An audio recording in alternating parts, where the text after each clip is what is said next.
ഒരുപാട് പ്രതിസന്ധികളെ നേരിടുകയാണ്. 35,000 കോടി രൂപയുടെ പ്ലാനിൽ 20,500 കോടി ഇല്ല.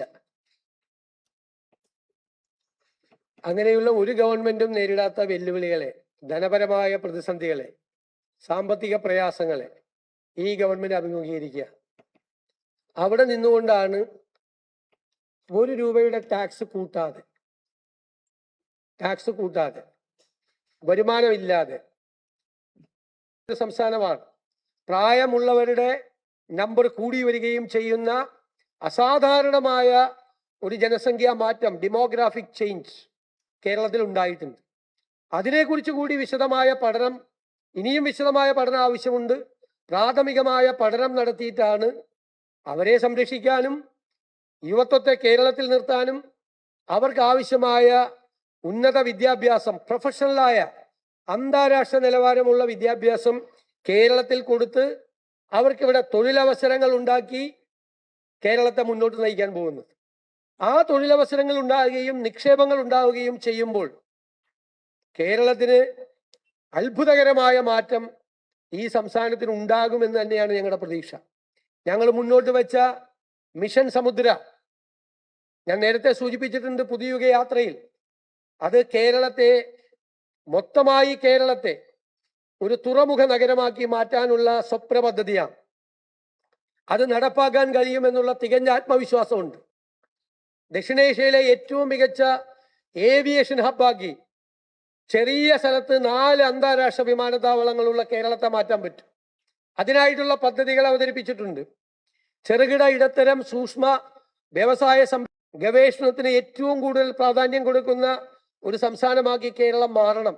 പുറത്തു നിന്നുള്ള വിദ്യാർത്ഥികൾ വരണം, ചികിത്സക്കായി ഇവിടെ ആളുകൾ എത്തണം തുടങ്ങിയ വലിയ പരിപാടികളാണ് ചെയ്തിരിക്കുന്നത്. സർക്കാരിന് മേലുള്ള ബാധ്യത കിഫ്ബിയും സോഷ്യൽ സെക്യൂരിറ്റി കമ്പനിയുടെയും ഉൾപ്പെടെ 87,012 കോടി രൂപ നിലനിൽക്കുമ്പോഴാണ് ഇത്തരം വലിയ പദ്ധതികൾക്ക് നമുക്ക് തുടക്കമിടാൻ കഴിയുന്നത് എന്നത് കൊണ്ട് പ്രവർത്തികൾക്ക് മാത്രം പണം ചെലവഴിക്കുന്ന ഏറ്റവും സുതാര്യമായ ഒരു സംവിധാനമാണ് ഈ വൺ കേരള കരുതൽ മിഷൻ എന്ന് പറയുന്ന പദ്ധതി. CSR ഫണ്ടും വ്യക്തികളുടെ ഫണ്ടും എല്ലാം ഉപയോഗിച്ചുകൊണ്ട് ഇന്ത്യയിൽ ആദ്യമായി മാതൃകാപരമായി ആളുകളെ ചേർത്ത് നിർത്താൻ, അവരെ സഹായിക്കാൻ, സർജറികൾ നടത്താൻ, അപൂർവ രോഗമുള്ള കുഞ്ഞുങ്ങളെ സഹായിക്കാൻ ഒക്കെ വേണ്ടിയിട്ടുള്ള വലിയ കാഴ്ചപ്പാടോടുകൂടിയ പദ്ധതിയാണ്. സ്പേസ് ഇക്കോണമി, കേരളത്തിന്റെ സാധ്യതകളെ നമ്മൾ നോക്കിയാൽ ISROയുടെ ആസ്ഥാനമാണ് തിരുവനന്തപുരം. ഇപ്പോൾ സ്പേസ് ഇക്കോണമി വലിയ ഒരു സാധ്യതയുള്ള ഏരിയയായി മാറിയിട്ടുണ്ട്. സ്വകാര്യ സാറ്റലൈറ്റുകൾ വരെ വിക്ഷേപണം നടത്തുന്ന ഒരു സ്ഥലത്ത്, ISROയുടെ പ്രധാന കേന്ദ്രമുള്ള ഒരു സ്ഥലത്ത് സ്വകാര്യ നിക്ഷേപങ്ങൾ കൂടി പ്രോത്സാഹിപ്പിച്ചുകൊണ്ടുള്ള ഒരു സ്പേസ് ഇക്കോണമി ഡെവലപ്പ് ചെയ്തു വരും. പട്ടികവർഗക്കാർക്ക് ആശ്വാസമാകുന്ന വയനാട്ടിലെ ട്രൈബൽ യൂണിവേഴ്സിറ്റി അവരുടെ ഇൻഡിജിനസ് നോളജിന്റെ കൂടി, പ്രാചീനമായ അറിവുകളെ കൂടി, ആധുനികമായ അറിവുകളെ കൂടി ഇന്റഗ്രേറ്റ് ചെയ്തുകൊണ്ടുള്ള വലിയൊരു കൺസെപ്റ്റാണ്, വലിയൊരിതാണ് അതിനുവേണ്ടി ചെയ്തിരിക്കുന്നത്. ആരോഗ്യ മേഖലയിൽ അതിൻ്റെ ക്വാളിറ്റി നിലനിർത്തുന്നതിന് വേണ്ടിയിട്ടാണ് Kerala health and life science city സ്ഥാപിച്ച് വലിയൊരു മെഡിക്കൽ ഡെസ്റ്റിനേഷനാക്കി കേരളത്തെ മാറ്റാനുള്ള നടപടികൾ സ്വീകരിക്കുന്നത്. റിസർച്ച് പാർക്ക് IIT മദ്രാസ് മോഡലിലുള്ള ഒരു റിസർച്ച് പാർക്കാണ്. നേരത്തെ പറഞ്ഞതുപോലെ ഇന്ത്യയിൽ ആദ്യമായി സീനിയർ സിറ്റിസൺസിന് ഒരു വകുപ്പുണ്ടാക്കിയ സംസ്ഥാനമാണ് കേരളം. അതിലേക്കുള്ള കെയർ ഗിവർ കോഴ്സുകൾ, അതിൻ്റെ സിലബസ് ഇന്റർനാഷണൽ സ്റ്റാൻഡേർഡ് ആയിരിക്കും. നഴ്സിംഗ് കോളേജുകൾ, മെഡിക്കൽ കോളേജുകൾ, പ്രൈവറ്റ് ആശുപത്രികൾ ഉൾപ്പെടെ, ഗവൺമെന്റ് ആശുപത്രികൾ ഉൾപ്പെടെ, മെഡിക്കൽ കോളേജുകൾ ഉൾപ്പെടെ ഈ ഒരു ലാൻഡ് മാനേജ്മെന്റ് പോളിസി ഉണ്ടാക്കി കൃത്യമായ നിക്ഷേപങ്ങൾക്ക് ആ ഭൂമി കൊടുക്കാൻ വേണ്ടിയിട്ടുള്ള ഒരു വലിയ സംരംഭം ഉണ്ടാകും. അതുപോലെ റിന്യൂവബിൾ എനർജി, പുനരുപയോഗ ഊർജത്തിന് വേണ്ടിയിട്ടുള്ള വലിയ പദ്ധതിയാണ്. കോടിക്കണക്കിന് രൂപ നമുക്ക് ലഭ്യമാകുന്ന, ആയിരക്കണക്കിന് മെഗാവാട്ട് വൈദ്യുതി പുതിയതായി ഉൽപ്പാദിപ്പിക്കാൻ കഴിയുന്ന നിരവധി സാധ്യതകൾ, തൊഴിൽ സാധ്യതകൾ തുറക്കുന്ന ഒരു പുതിയ മേഖലയിലേക്ക് നമ്മൾ കാലെടുത്തു വെക്കുക. സ്പെഷ്യൽ ഇൻവെസ്റ്റ്മെന്റ് സോണും ചില വ്യവസായങ്ങൾക്ക്, ചില സംരംഭങ്ങൾക്ക് അവർക്ക് പ്രത്യേകമായ സഹായം വേണം. അതിനാണ് സ്പെഷ്യൽ ഇൻവെസ്റ്റ്മെന്റ് സോണ് ഉണ്ടാക്കുന്നത്. ബ്രാൻഡ് കേരളം, കേരളത്തിൽ ഉണ്ടാക്കുന്ന പ്രോഡക്റ്റുകൾ ഇനി തിരിച്ചറിയണം. കേരള മാർക്ക് കൊടുക്കും, ബ്രാൻഡ് മെയ്ഡ് ഇൻ കേരള, അതിന് ഒരു സർട്ടിഫിക്കറ്റ് കൊടുക്കും. ആ സർട്ടിഫിക്കറ്റ് കൊടുത്ത് കേരള ബ്രാൻഡ് എന്ന് പറയുന്ന നമ്മുടെ ഇവിടെ ഉൽപ്പാദിപ്പിക്കുന്ന മുഴുവൻ സാധനങ്ങളും നല്ല രീതിയിൽ ക്വാളിറ്റിയുള്ള സാധനങ്ങൾക്ക് ആ ക്വാളിറ്റി പരിശോധിച്ച് സർട്ടിഫിക്കറ്റ് കൊടുത്ത് കേരളത്തിൽ ഉൽപ്പാദിപ്പിക്കുന്ന ഉൽപ്പന്നങ്ങൾക്ക് വലിയ മാർക്കറ്റ് ഉണ്ടാക്കാനുള്ള ഒരു വലിയ സ്റ്റെപ്പാണ്. അത് യാഥാർത്ഥ്യമാകുമ്പോൾ കേരളത്തിലെ കാർഷിക ഉൽപ്പന്നങ്ങൾക്ക് വാല്യൂ ആഡഡ് പ്രോഡക്റ്റ് ഉണ്ടാവും, മൂല്യവർദ്ധിത ഉൽപ്പന്നങ്ങൾ കേരളത്തിൽ ഉണ്ടാവും നിരവധി കാര്യങ്ങൾക്ക്. അതുപോലെ ഈ പ്ലാനിൽ ഒരു കുറവ് വരുത്തിയപ്പോൾ അത് പട്ടികജാതിക്കാരെ, പട്ടികവർഗക്കാരെ, മത്സ്യത്തൊഴിലാളികളെ ബാധിക്കാതിരിക്കാനുള്ള പ്രത്യേകമായ നിലപാട് ഗവൺമെന്റ് സ്വീകരിച്ചു. മണ്ണെണ്ണ സബ്സിഡി 75 രൂപയാക്കി വർദ്ധിപ്പിച്ചു. തീരപ്രദേശത്തെ ജനങ്ങളെ, മലയോരത്തെ ജനങ്ങളെ, പാവപ്പെട്ടവരെല്ലാം അഡ്രസ് ചെയ്യുന്ന ഒരു ബഡ്ജറ്റാണിത്. അതുപോലെ നഗരവികസനം, നഗരങ്ങളെ കേന്ദ്രീകരിച്ചുകൊണ്ടാണ് ഇപ്പോൾ ഒരു വലിയ മാറ്റം ലോകത്ത് എല്ലായിടത്തും ഉണ്ടാകുന്നത്. അതിനാണ് Kerala urban growth mission. Public transport ഉൾപ്പെടെയുള്ള കാര്യങ്ങൾ ചെയ്യാം. ടൂറിസം രംഗത്ത്, ടൂറിസത്തിന് ഒരു ഇൻഡസ്ട്രി ആകാൻ ഒരുപാട് ആനുകൂല്യങ്ങൾ ടൂറിസം രംഗത്ത് പ്രവർത്തിക്കുന്നവർക്ക്, ഇൻവെസ്റ്റ് ചെയ്യുന്നവർക്ക് ഉണ്ടാവും. എല്ലാ ടൂറിസം സാധ്യതകളെയും പ്രയോജനപ്പെടുത്തും. പോർട്ട് സിറ്റിയിൽ നിന്ന് തന്നെ ഇന്ന് നമ്മുടെ ടൂറിസം രംഗത്തുള്ളതിൻ്റെ ഇരട്ടിയിലധികം സാധ്യതകൾ പോർട്ട് സിറ്റിയിൽ നിന്നുണ്ടാവും, ഏവിയേഷൻ ഹബിൽ നിന്നുണ്ടാവും. അതുകൂടാതെ medical tourism, cultural tourism, destination tourism തുടങ്ങിയ ഒരു ഇന്റഗ്രേഷൻ എല്ലാ ഭാഗങ്ങളുമായി ഉണ്ടാകും. സിനിമയുമായി ബന്ധപ്പെട്ട് സിനിമയെ ഒരു വ്യവസായമായി പ്രഖ്യാപിക്കാനുള്ള തീരുമാനം എടുത്തിട്ടുണ്ട്. അത് പ്രഖ്യാപിക്കും. JC Daniel international film city, ചിത്രനഗരം എന്നുള്ളത് ഇന്ത്യയിലെ തന്നെ ഏറ്റവും സവിശേഷതയാർന്ന ഒരു ഫിലിം ഹെഡ്ക്വാർട്ടേഴ്സ് ആക്കി കേരളത്തെ മാറ്റുക എന്നുള്ളതാണ് ലക്ഷ്യം. കേരളത്തിൽ കൂടുതൽ ഷൂട്ടിങ്ങുകൾ നടക്കണം. അതിൻ്റെ ഷൂട്ടിങ്ങിന് മുമ്പും ഷൂട്ടിങ്ങിന് ശേഷവുമുള്ള അതിൻ്റെ പ്രവർത്തനങ്ങൾ, എഡിറ്റിംഗ് ഉൾപ്പെടെ, ക്യാമറ ഉൾപ്പെടെ ഉള്ള മുഴുവൻ കാര്യങ്ങൾ, ഡബ്ബിംഗ് ഉൾപ്പെടെയുള്ള കാര്യങ്ങൾ നടത്താൻ വേണ്ടിയിട്ടുള്ള അത്യാധുനികമായ സംവിധാനങ്ങൾ ഉള്ള ഒരു വലിയ മോഡേൺ ഫിലിം സിറ്റി ആയിരിക്കും ചിത്ര നഗരം. അതുപോലെ MT വാസുദേവൻ നായരുടെ സ്മരണയ്ക്കായുള്ള ഒരു കൾച്ചറൽ പാർക്ക്, ആ കൾച്ചറൽ പാർക്ക് വലിയ ഉദ്ദേശത്തോടു കൂടിയാണ് ചെയ്യുന്നത്. അത് കൾച്ചറൽ ടൂറിസത്തിന്റെ ഭാഗമായിട്ടൊരു ഡെസ്റ്റിനേഷൻ പോയിന്റ് ആവും. കേരളത്തിലെ തനത് കലാരൂപങ്ങൾ, നാടകം, സിനിമ, ഡോക്യുമെന്ററി, ജെൻസി ഫിലിംസ്, എല്ലാ കാര്യങ്ങൾക്കും, എല്ലാ കലാകാരന്മാർക്കും അവർക്കുള്ള വരുമാനമുണ്ടാക്കുന്നതിനും പരിപാടികൾ അവതരിപ്പിക്കുന്നതിനും ആർട്ട് ഗാലറികൾ ഉൾപ്പെടെയുള്ള ഒരുപാട് സംവിധാനങ്ങളുള്ള വലിയൊരു കൾച്ചറൽ പാർക്കായി അതിനെ മാറ്റും. ജോൺസൺ മാസ്റ്ററുടെ പേരിലും ഗസൽ സംഗീതജ്ഞനായ ഉമ്പായിയുടെ പേരിലും 2 മ്യൂസിക് അക്കാഡമികൾ നമ്മൾ പ്രഖ്യാപിച്ചിട്ടുണ്ട്. ഗ്യാരണ്ടിയിൽ പ്രഖ്യാപിച്ച 2 കാര്യങ്ങൾ നടത്തി. ഇനി മൂന്നാമത്തത് ഉമ്മൻചാണ്ടി ആരോഗ്യ ഇൻഷുറൻസ് പദ്ധതി നടപ്പിലാക്കുന്നതിനുള്ള പ്രാരംഭ നടപടികൾ നമ്മൾ ആരംഭിച്ചു. കേരളത്തിന്റെ ഭക്ഷണത്തെ പ്രോത്സാഹിപ്പിക്കാനുള്ള പാചകകല ഇൻസ്റ്റിറ്റ്യൂട്ട് ഉണ്ട്. പ്രകൃതി ദുരന്തങ്ങളെ നേരിടാൻ, കാലാവസ്ഥാ വ്യതിയാനം ഉണ്ടാക്കുന്ന ദുരന്തങ്ങളെ അഭിമുഖീകരിക്കാൻ ഏറ്റവും ആധുനികവൽക്കരിച്ച എല്ലാ വലിയൊരു പങ്ക് പ്രവാസികൾക്ക് വഹിക്കാനും കഴിയും. തിരുവനന്തപുരം, കോഴിക്കോട് ലൈറ്റ് മെട്രോ പദ്ധതിയും അതുപോലെയുള്ള പദ്ധതിയാണ്. നമ്മൾ തദ്ദേശ സ്വയംഭരണ സ്ഥാപനങ്ങൾക്കുള്ള വികസന ഫണ്ട് 28.5% ഉയർത്തി. റബ്ബറിന്റെ താങ്ങുവില 200-ൽ നിന്നും 250 പാലിന്റെ ഉൽപാദനം 1 കോടി ലിറ്ററായി വർദ്ധിപ്പിക്കാനുള്ള പദ്ധതികൾ ഉൾപ്പെടെ ഉണ്ട്. പട്ടയ പ്രശ്നങ്ങൾ പരിഹരിക്കാനുള്ള നടപടി, ഭൂമി പ്രശ്നങ്ങൾ പരിഹരിക്കാനുള്ള നടപടി, ഹ്യൂമൻ ആനിമൽ കോൺഫ്ലിക്റ്റ്, മനുഷ്യ വന്യജീവി സംഘർഷം കുറയ്ക്കുന്നതിന് വേണ്ടിയിട്ടുള്ള ആധുനികമായ സങ്കേതങ്ങൾ, മൾട്ടി ക്രോപ്സ്, മലയോര മേഖലയിലെ തളർന്നു കിടക്കുന്ന കാർഷിക മേഖലയെ പുനരുദ്ധരിപ്പിക്കാൻ ഉണ്ടാവും. ഭൂനിയമങ്ങൾ ആ കാലത്ത് വന്നപ്പോൾ അത് വളരെ നല്ല പ്രോഗ്രസീവ് ആയിട്ടുള്ള ഭൂനിയമങ്ങളാണ്. പക്ഷെ പല ഭൂനിയമങ്ങളും ഔട്ട്ഡേറ്റഡ് ആണ്, കാലഹരണപ്പെട്ടതാണ്, പല കാര്യങ്ങൾക്കും തടസ്സം നിൽക്കുന്നതാണ്. അതുകൊണ്ടൊരു ഭൂപരിഷ്കരണം 2 എന്നുള്ള രീതിയിൽ ഭൂനിയമങ്ങളിൽ ആവശ്യമായ മാറ്റങ്ങൾ വരുത്തും. ഒരു സംശയമില്ല. തോട്ടം മേഖലയിൽ ടൂറിസത്തിനും മൾട്ടി ക്രോപ്സിനും പ്രാധാന്യം കൊടുക്കും. ധാരാളം അതുപോലത്തെ സംവിധാനങ്ങൾ, ഭാവിയെ മാറ്റിമറിക്കാൻ കഴിയുന്ന നിരവധി സംവിധാനങ്ങളാണ് ഇതിനകത്ത് ഏർപ്പെടുത്തിയിരിക്കുന്നത്. ഞാൻ ബജറ്റ് പ്രസംഗം വിശദമായി വായിച്ചതുകൊണ്ട് എല്ലാ കാര്യങ്ങളും വീണ്ടും ആവർത്തിക്കുന്നില്ല. ഒരുപാട് കാര്യങ്ങൾ ബജറ്റിലുണ്ട്. അതിൻ്റെ ഒരു പെർഫോമൻസ്, ആ ബജറ്റിൽ നിർദ്ദേശിച്ചിരിക്കുന്ന കാര്യങ്ങൾ വളരെ സമയബന്ധിതമായി വളരെ ഭംഗിയായി തീർക്കാൻ വേണ്ടിയിട്ടുള്ളൊരു മെക്കാനിസം കൂടി ഉണ്ടാക്കും. കൃത്യമായ പെർഫോമൻസ് ഓഡിറ്റിംഗ് ഉണ്ടാവും ഓരോ ഈ ബജറ്റിൽ നടത്തിയിട്ടുള്ളത്. ഒരാൾ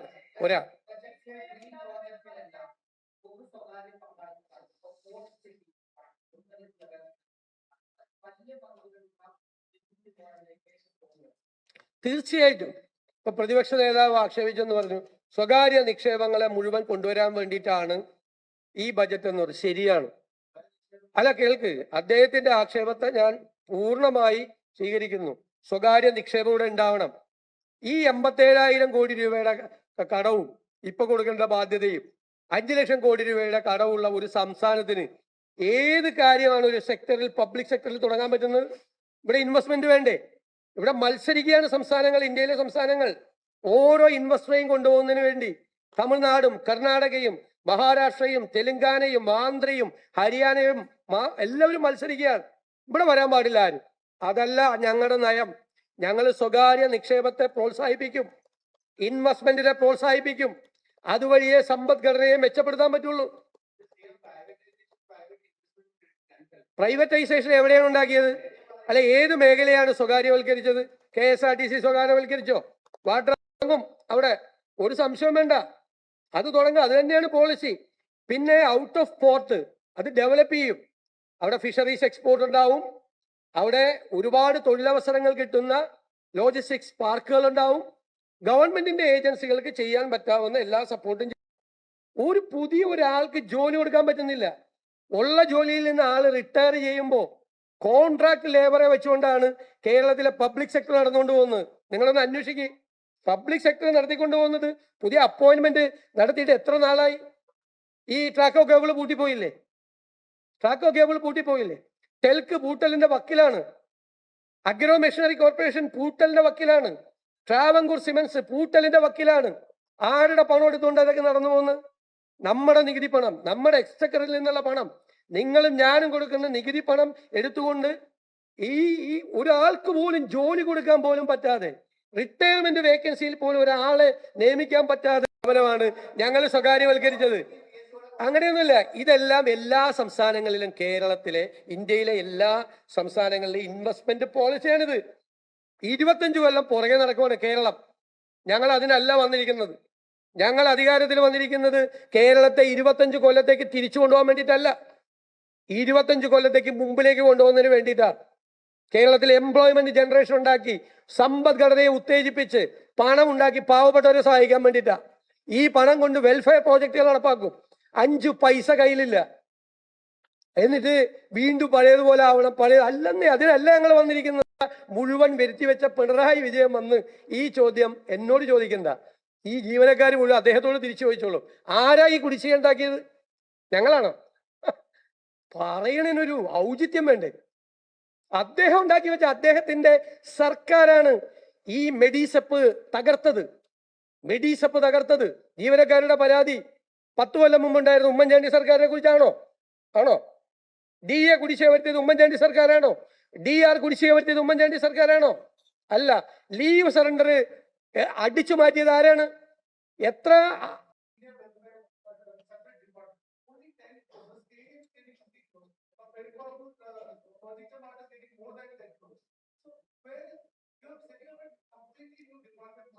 I will tell you. We need money. For getting money to fill the exchequer, we have to do a lot of things.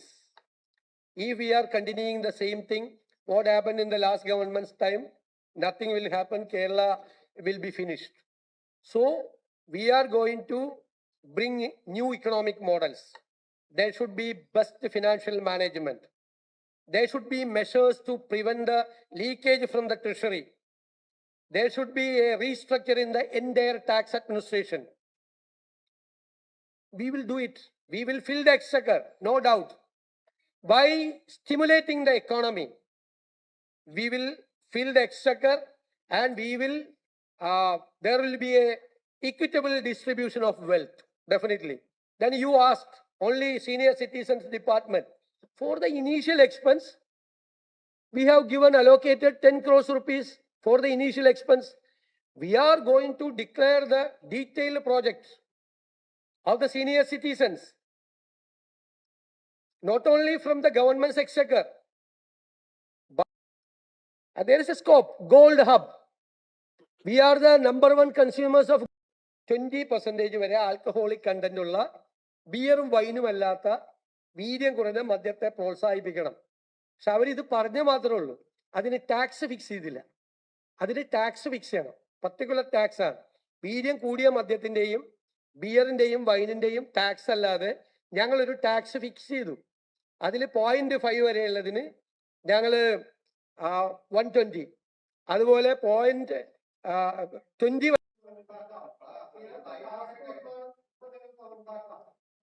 1 litre പോലും ഉണ്ടാക്കിയില്ലല്ലോ. 10 കൊല്ലം ഇരുന്നിട്ട് 1 ലിറ്റർ പോലും ഉണ്ടാക്കിയില്ലല്ലോ. ചുമ്മാ വെറുതെ വർത്താനം പറഞ്ഞു.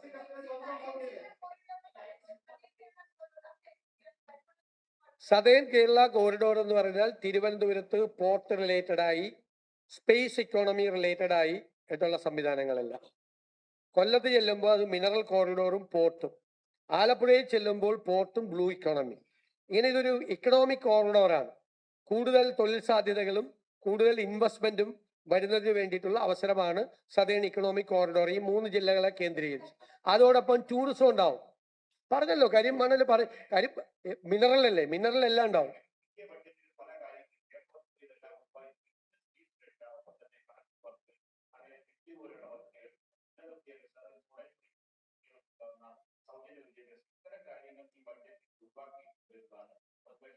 അല്ല, ഇവരെ ഈ പദ്ധതികളൊക്കെ പോകാൻ നേരത്ത് പ്രഖ്യാപിച്ച പദ്ധതികളാണ്. പോകാൻ നേരത്ത് 10 കൊല്ലം ഇരുന്നിട്ട് ഇതൊന്നും പറ്റിയില്ല.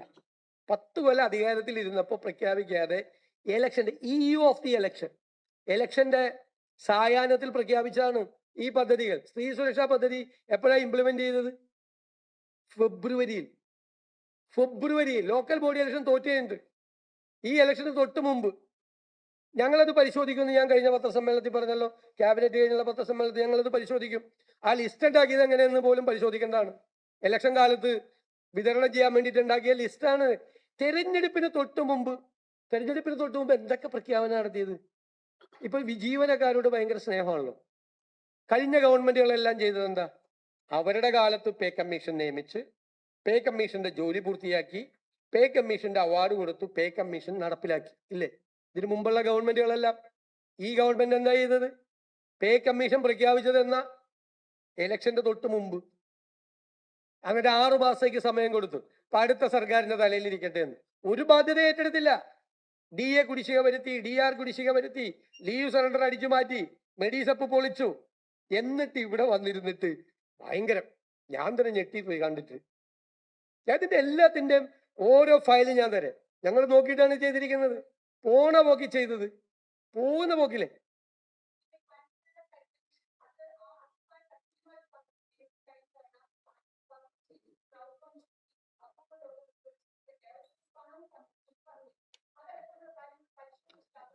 അല്ല, അതൊക്കെ ചെയ്യും. ഇതൊരു സ്പെഷ്യൽ സ്കീമാണ്. ആ സ്കീം പോലെയല്ല. ഞാൻ നിങ്ങളോട് ചോദിക്കട്ടെ, ഞാൻ ഇവിടെ ബജറ്റിൽ പറഞ്ഞല്ലോ, ഉമ്മൻചാണ്ടിയുടെ കാലത്ത് ആരംഭിച്ച 1 ഡസൻ സ്കീമുകളാണ് ആരോഗ്യ മേഖലയിൽ ഇവർ നിർത്തിയത്. ഈ തളർന്നു കിടക്കുന്ന ആളുകളെ ചികിത്സിക്കുന്ന പാവങ്ങളുണ്ട്. അവർക്കൊരു ആരോഗ്യ കിരണം പദ്ധതി ഉണ്ടായിരുന്നു, ഹൃദ്യം പദ്ധതി ഉണ്ടായിരുന്നു. എത്ര പദ്ധതികളാണ് തകർത്ത് അവസാനിപ്പിച്ചിട്ട് പോയത് ആരോഗ്യ മേഖലയിൽ. ടൈപ്പ് 1 ഡയബറ്റീസിന് കുഞ്ഞുങ്ങൾക്ക് വരുന്നതാണ് ടൈപ്പ് 1 ഡയബറ്റീസ്. അതിനൊരു മെഡിസിൻ ഉണ്ടായിരുന്നു, ഇൻസുലിൻ. എന്നിട്ട് ഇപ്പൊ ഒരു വേറെ വില കുറഞ്ഞ ഇൻസുലിൻ മേടിച്ചു കൊടുത്തു. ക്രൗഡ് ഫണ്ടഡായിട്ടൊന്നും ഇത് ചെയ്തില്ല. സ്വകാര്യ ആശുപത്രികൾ കാരുണ്യ പദ്ധതിയിലെ ആളുകൾക്ക് നിഷേധിക്കുകയാണ് ചികിത്സ. കാരണം സ്വകാര്യ ആശുപത്രിയിൽ തന്നെ ഏകദേശം 700-750 കോടി രൂപ കൊടുക്കാനുണ്ട്. കടം വരുത്തി വെച്ചേക്കാണ്.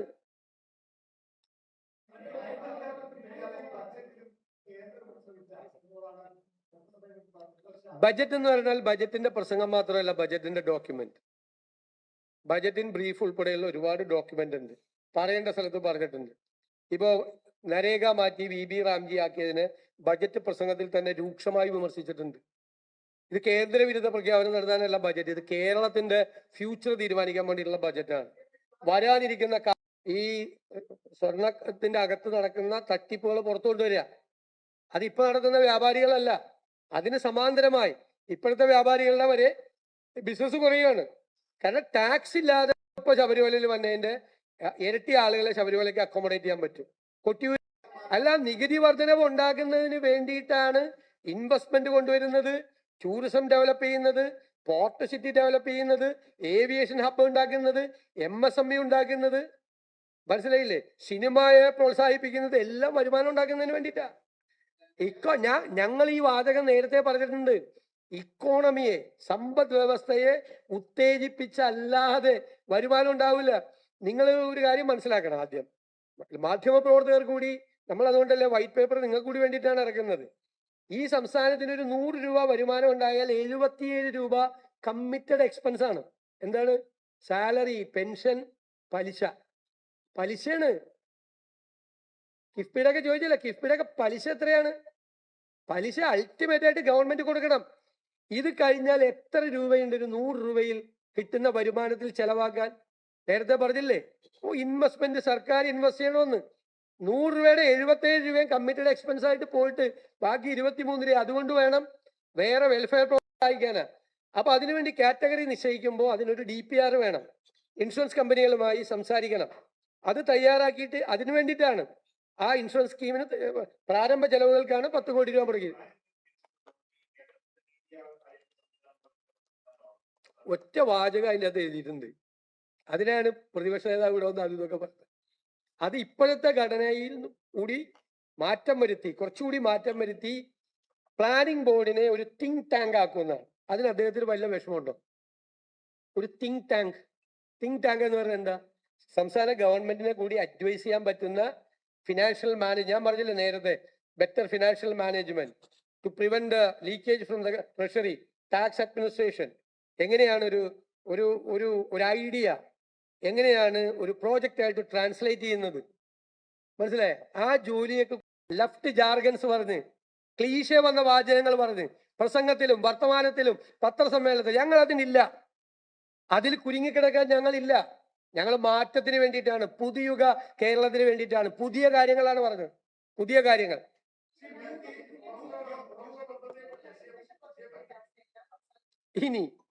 ഇനി ലൈഫ് മിഷൻ പദ്ധതിയെ കുറിച്ച് എന്തെങ്കിലും പരാമർശമുണ്ട്? ഞങ്ങൾ 2 ഏരിയ, ഇത് പ്രതിപക്ഷത്തിരിക്കുമ്പോൾ ഞങ്ങൾ പറഞ്ഞു തുടങ്ങിയ കാര്യമാണ്.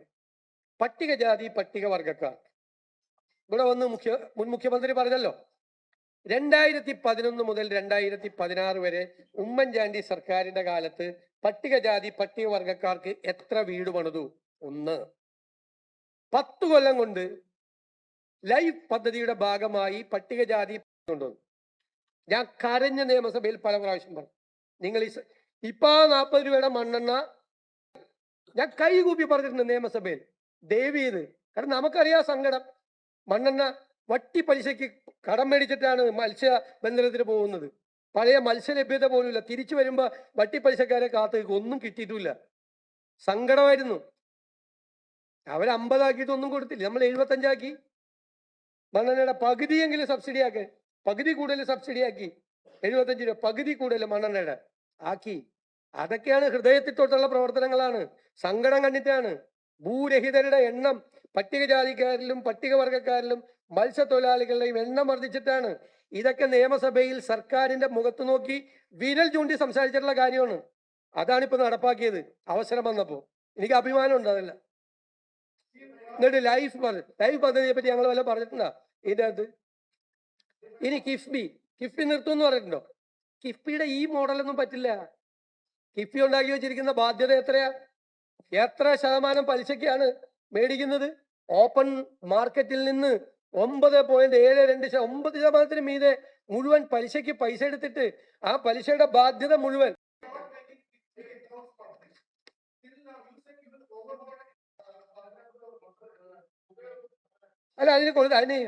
അതാണ് വളരെ മത്സ്യ മേഖലയിലുള്ള വലിയ വിപ്ലവകരമായ തീരുമാനങ്ങളാണ് യഥാർത്ഥത്തിൽ ഈ ബജറ്റിലുള്ളത്.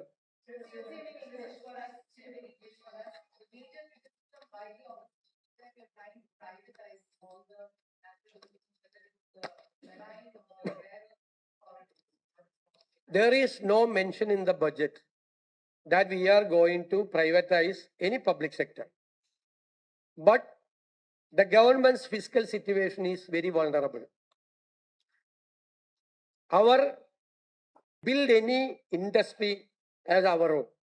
The private investments, no doubt at all. That is our policy. We will facilitate for implementing projects in the private. That there are few. We have fixed the tax.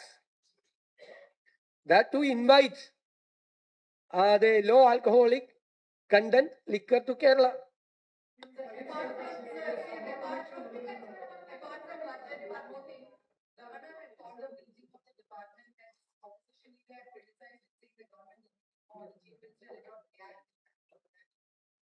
There are so many incidents like that in the last government's time.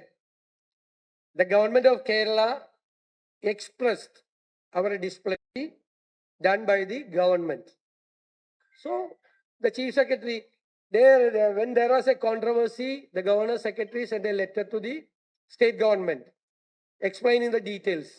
After going through that letter, the chief secretary of the state expressed the displeasure of the state government to the Lok Bhavan. That is the procedure.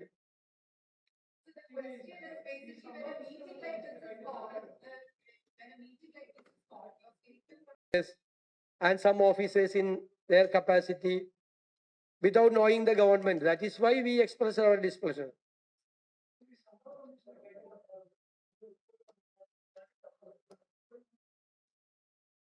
ശമ്പള commission അല്ല അത് നിയമിച്ചേക്കല്ലേ, അതിന്റെ റിപ്പോർട്ടില്ലല്ലോ, റിപ്പോർട്ടൊന്നും തന്നിട്ടില്ലല്ലോ.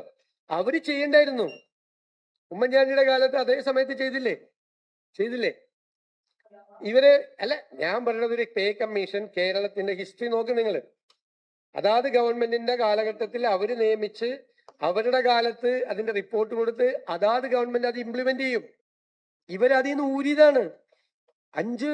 3 വർഷം കഴിഞ്ഞപ്പോൾ due ആയി ഈ പേ commission വെക്കേണ്ടത്. ഒരുപാട് സമരങ്ങൾ നടന്നു, അന്നൊന്നും ഇവരാരും മിണ്ടിയില്ല. എന്നിട്ട് പോണ പോക്കിനൊരു പേ കമ്മീഷൻ വെച്ചു അടുത്ത സർക്കാരിന്റെ തലയിലേക്ക്. എന്തോ ഒരു സാധനം ഇങ്ങനെ തന്നിട്ടുണ്ടെന്നറിയാമോ സമ്മാനമായിട്ട് പോകുന്ന പോക്കില്. എന്നിട്ടാണ് ഇവിടെ വന്നിരുന്നിട്ട് ഇതൊക്കെ പറയണത്, അതിനെയൊക്കെ വിമർശിക്കുകയാണ്. അപ്പൊ DA കൊടുത്തില്ല, DA പ്രഖ്യാപിച്ചില്ല, ആരുണ്ടാക്കിയ കുടിശ്ശികയാണ്. ഞാൻ വീണ്ടും ആവർത്തിക്കണ്ട. ഇനി ഇന്നലെ പത്രസമ്മേളനം നടത്തി ഒരു കാര്യം ബഹുമാനപ്പെട്ട നമ്മുടെ പ്രതിപക്ഷ നേതാവ് പറഞ്ഞു അല്ലേ, അതായത് PMC പദ്ധതിയെ പറ്റി. ഞങ്ങൾ എന്താ ചെയ്തത്? ആരാ ഒപ്പിട്ടത് PMCയിൽ? ആരാ ഒപ്പിട്ടത്? എന്റെ ഒറ്റ ചോദ്യം. അല്ലല്ല, കേൾക്ക്. ആരാ ഒപ്പിട്ടത്?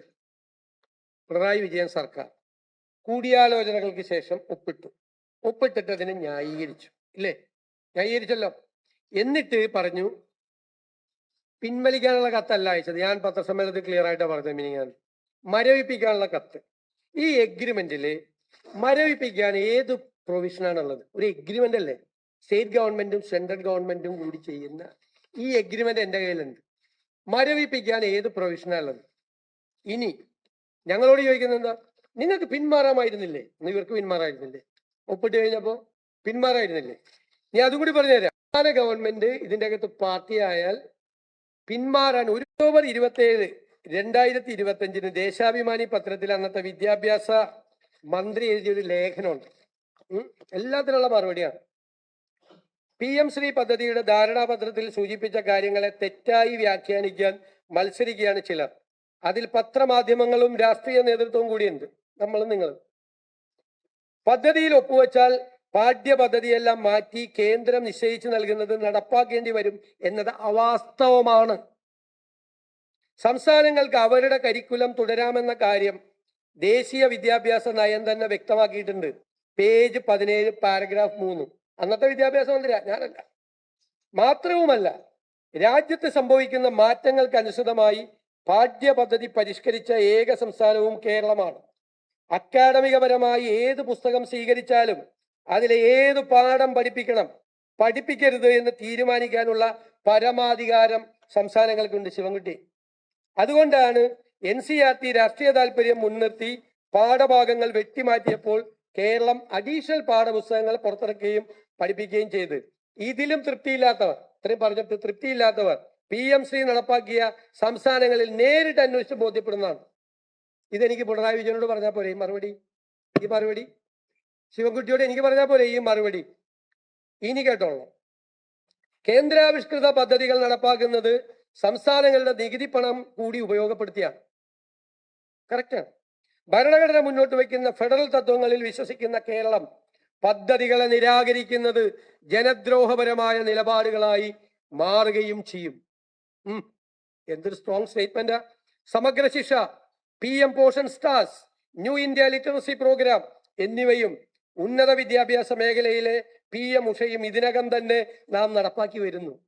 പദ്ധതി നടപ്പാക്കിയ സംസ്ഥാനങ്ങളുടെ അനുഭവങ്ങളും നിരന്തരമായ ആശയവിനിമയത്തിന്റെയും അടിസ്ഥാനത്തിലാണ് PM ശ്രീ പദ്ധതിയുമായി മുന്നോട്ട് പോകാൻ വകുപ്പ് തീരുമാനിച്ചത്. ഞാൻ ഒന്നും പറയുന്നില്ല. അല്ലല്ല, വെയിറ്റ്, ലെറ്റ് മീ കംപ്ലീറ്റ്. നിങ്ങൾ തന്നെ കുറെ നേരമല്ല ചോദിക്കുന്നത്. നീ കംപ്ലീറ്റ്. കേന്ദ്ര സമ്മർദ്ദത്ത് ആദ്യം പറ ആയുഷ്മാൻ ആരോഗ്യ മന്ത്രം ഏതോ കേന്ദ്രത്തിന്റെ പേര് വെക്കണം എന്ന് പറഞ്ഞു. ഇതിവിടെ നടപ്പാക്കാൻ സമ്മതിക്കില്ല. 2 കൊല്ലം കഴിഞ്ഞപ്പോൾ അത് സമ്മതിച്ചു. കഴിഞ്ഞ ഗവൺമെന്റ് 2 കൊല്ലം കഴിഞ്ഞപ്പോൾ അവിടെ സമ്മതിച്ചു. Kerala government cedes ground agrees to rename health centres Ayushman Arogya Mandir. Ayushman Arogya Mandir എന്ന് പേരിടുന്നതിന്റെ പേരിൽ 2 കൊല്ലം പൈസ മേടിക്കാതിരുന്നു. മനസ്സിലായില്ലേ? ഇതാണ് കാര്യങ്ങള്.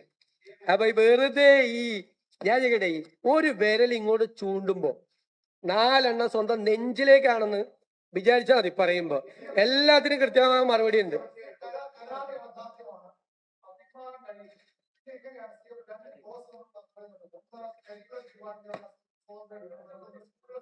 ഇപ്പൊ പറഞ്ഞല്ലോ, ശിവൻകുട്ടിയും മറുപടി പറയില്ല, അത് ഉണ്ടെന്നാ പറഞ്ഞത്. അല്ല, ഞങ്ങൾക്ക് കിട്ടും, ഞങ്ങൾ മേടിക്കും. ശിവൻകുട്ടി പറഞ്ഞല്ലോ അത് ഉണ്ടെന്ന്, ഒരു പ്രശ്നമില്ല. നിങ്ങൾ ഇനിയിപ്പോ സംശയം വേണ്ടല്ലോ. മുൻ വിദ്യാഭ്യാസ മന്ത്രി ഇതിൽ ഒപ്പിട്ട അദ്ദേഹം പറഞ്ഞല്ലോ, കരിക്കുലത്തിന് ഒരു ഫ്രീഡത്തിന് കുഴപ്പമില്ല, ഇഷ്ടം പോലെ. ഇത് കേന്ദ്രത്തിന്റെ ഔദാര്യമല്ല ഒരു പദ്ധതിക്കും പൈസ വരുന്നത്. പേരുകളൊക്കെ അവർക്ക് ഇഷ്ടമുള്ള ഇടും. അത് UPA ഗവൺമെന്റ് ഉള്ളപ്പോ സമയത്തും ഓരോ പേര് വരും. ചിലപ്പോൾ രാജീവ് ഗാന്ധിയുടെ പേരിൽ വരും. ഇന്ദിരാ ആവാസ് യോജനയായിരുന്നു പണ്ട് ഈ PMAY പദ്ധതിയുടെ പേര്, ഇന്ദിരാ ആവാസ് യോജന. അതൊക്കെ ഇടും. പേരിലല്ലല്ലോ കാര്യം. ആരുടെ പണമാണ്? അവരുടെ ആരെങ്കിലും വീട്ടിൽ നിന്ന് തരുന്ന പണമാണോ? നമുക്ക് തരുന്ന ഔദാര്യമാണോ? കേരളം GST അടയ്ക്കുന്ന, ഓരോ മലയാളിയും അടയ്ക്കുന്ന GSTയുടെ പകുതി കേന്ദ്രത്തിലേക്ക് പോകുന്നു. പകുതി, 50%. പിന്നെ ഇവിടുന്ന് പെട്രോളിയം ഇത് പോകുന്നത്, ഇതൊക്കെ അതുകൊണ്ട് ഈ പണം കളയാൻ വേണ്ടിയിട്ടുള്ള ഇതിനെല്ലാം മറുപടി ഉണ്ടല്ലോ. ഇതൊന്നും ഒരു കുഴപ്പമില്ല എന്ന് പറഞ്ഞു വെച്ചിട്ട് പിന്നെന്തിനാ മരവിപ്പിച്ച്? അല്ല, ഒരു ചോദ്യം അങ്ങോട്ടാണ്. നിങ്ങൾ അവർക്ക് വേണ്ടിയിട്ടാണല്ലോ സംസാരിക്കുന്നത്. അല്ല, ചോദ്യം പിന്നെന്തിനാ മരവിപ്പിച്ചത്? മരവിപ്പിച്ചെന്ന് പറഞ്ഞത് തന്നെ തട്ടിപ്പാണ്. മരവിപ്പിക്കാനുള്ള പ്രൊവിഷൻ ഇല്ല. Already entered into an agreement. Kerala is a part of that agreement. There is no provision to withdraw from. Only the Central School Education and Literacy Department and Central School Department and the central government, they can only have the powers. They can only withdraw from the agreement. That agreement, ആ എഗ്രിമെന്റിന്റെ അടിയില നമുക്ക് പിൻവലിക്കാൻ അധികാരം ഇല്ല, നമുക്ക് മരവിപ്പിക്കാൻ അധികാരം ഇല്ല എന്നുള്ള എഗ്രിമെന്റിന്റെ അടിയിലാണ് പോയി ഒപ്പിട്ടിട്ട് വന്നത്.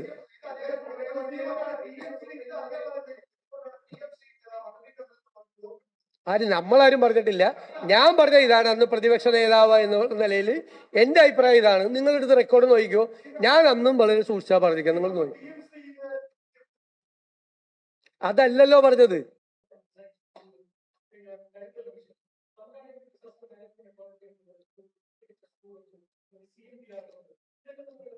അല്ല, അതെല്ലാം അഡ്വാൻസ് ചെയ്യുന്നതിന് വേണ്ടിയിട്ടാണ്.